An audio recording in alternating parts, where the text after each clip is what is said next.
অনুব্রত মণ্ডল, এনামুল হক এবং তার কন্যা, অনুব্রত মণ্ডলের কন্যা সুকন্যা মণ্ডল গরু পাচার কেলেঙ্কারিতে জামিন পেলেন। এই জামিন নিয়ে কিন্তু এক শ্রেণীর মানুষের মনে একটা প্রশ্ন দেখা দিয়েছে, তাহলে তারা কি নিষ্কলুষ, তাহলে কি তারা নির্দোষ? আইনজীবী হিসাবে যদি আপনি এটা একটু ব্যাখ্যা। দেখুন, জামিন পাওয়াটা হচ্ছে মানুষের অধিকার। আমাদের আইনে আছে যে তদন্ত চলাকালীন যাতে তদন্ত প্রভাবিত না হয় সেই জন্য যাদের বিরুদ্ধে অভিযোগ তাদের আমরা আটকে রাখি। কিন্তু একটা মানুষকে তো আমি অনন্তকাল আটকে রাখতে পারি না, সেই জন্য একটা সময়ের পর সে জামিন পাবেই। কুণাল ঘোষ তো 2.5 বছর না 3 বছর জেলে ছিলেন, জামিন পেয়েছেন। তৃণমূল নেতা সুদীপ বাবু, তিনি তো বহুদিন জেলে ছিলেন, জামিন পেয়েছেন। জামিন পাওয়াটা একটা স্বাভাবিক প্রক্রিয়া।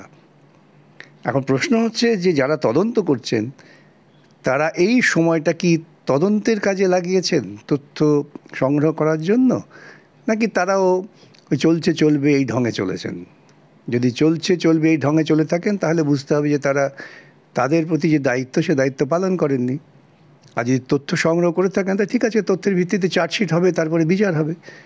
যারা উল্লসিত হচ্ছেন যে এতদিন পর তিনি আজকে জেল থেকে ছাড়া পেয়েছেন, গলায় মালাটালা দিচ্ছেন, আমি তাদের অনুরোধ করব আপনাদের চেতনায় একটু ঝাঁট দিন। দুর্নীতির মামলায় একজন এতদিন পর্যন্ত আটক ছিলেন, লজ্জায় তো মুখ নিচু করে থাকা উচিত, উল্লাসের কোনো ব্যাপার নেই। আমাকে একজন সাংবাদিক বললেন, কেউ না কেউ যে বাগানে বাঘ যদি হয় জঙ্গলে থাকবে, লোকালয়ে থাকবে কেন? যান জঙ্গলে থেকে থাকুন, অসুবিধা কিছু নেই। লোকালয়ে এলে পরে মানুষের মতো ব্যবহার করে মানবিক গুণাবলী নিয়ে বাঁচতে হবে। আজকেই বন্যা পরিস্থিতি নিয়ে বীরভূমে আসছেন মুখ্যমন্ত্রী এবং সম্ভবত তিনি অনুব্রত মণ্ডলের সঙ্গে দেখাও করতে পারেন। দেখা করবেন কেন, তার সংস্কৃতির অন্যতম একজন উদাহরণ অনুব্রত। কিভাবে গুন্ডামি করতে হয়, কিভাবে তোলাবাজি করতে হয়, আমি তো প্রত্যক্ষ অনুব্রতর গুন্ডাবাজি থ্রেটের মুখোমুখি হয়েছিলাম। সুতরাং এদের কাজটাই হচ্ছে গুন্ডামি করা।